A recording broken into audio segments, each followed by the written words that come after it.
I'm Erika Tan, I'm a visual artist. I'm working a lot with museums and collections, making installation works and moving image. I work already with museums and collections, and I was interested in the idea of shifting to look at museums in relationship to data and thinking about the potential here of perhaps expanding the research I'd already done, but using technology like machine learning and AI that might help me to come to museums and come to materials and collections in a different way.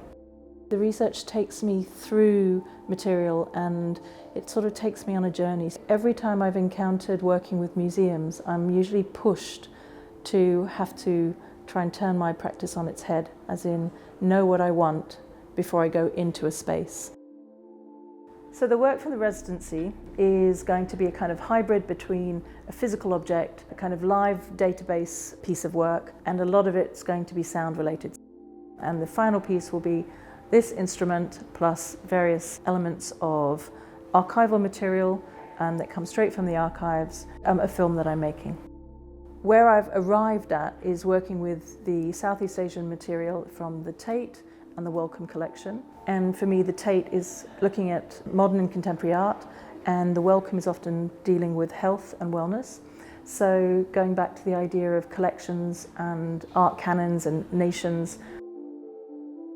I've made an instrument, it's called a diagnostic instrument, and I've taken that instrument into the Tate and into the Wellcome Institute to try and see how the sounds that it's producing respond in the space. And the sound the instrument's producing, it comes from the data from those two institutions. And the diagnostic instrument is at the moment a sort of a prototype. We have 3 works in the Tate that were on display from Southeast Asia, and first is Vong Phaophanit and Claire Bouzier's Neon Rice Field, which was in the Tate for almost a year, and then it was coming down, so we filmed that coming down.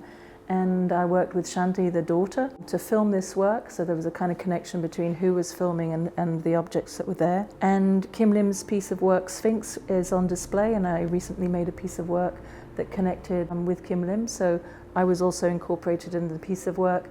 And finally, David Medulla's Sand Machine. I've been working with Noel de Leon, who's a performance artist who's also worked with David in the past, to sort of perform in the space. So these kind of intergenerational kinship, networked kind of connections come out through the work. That's something I've devised, but it's also something I would almost hope might arise through machine learning and ways of thinking about machine learning and AI that might be generative. And in this moment in time, I suppose, there's trying to think about how practice generates connections and how machine learning might generate connections. Where does it flatten things and where does it open up and expand?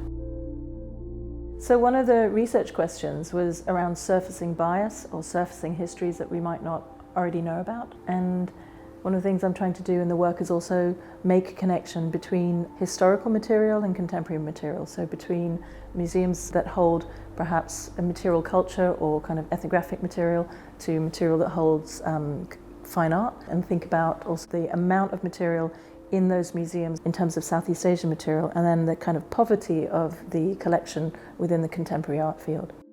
So here I am filming in the Wellcome collection and trying to make connections with specific sorts of materials. Thinking about machine learning and AI, I was very unfamiliar with how it worked.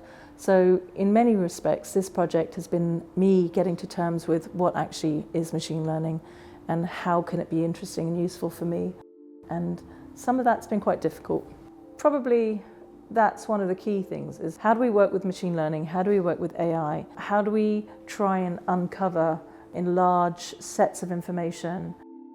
I falsely believed that machine learning would allow me to collect and bring it all together and be able to just find the Southeast Asian material and somehow create almost like my own database of Southeast Asian material. And that hasn't been possible, and I think that's just a realization of how technology potentially gives you this illusion of what's possible, but reality is there's still a lot of labour involved.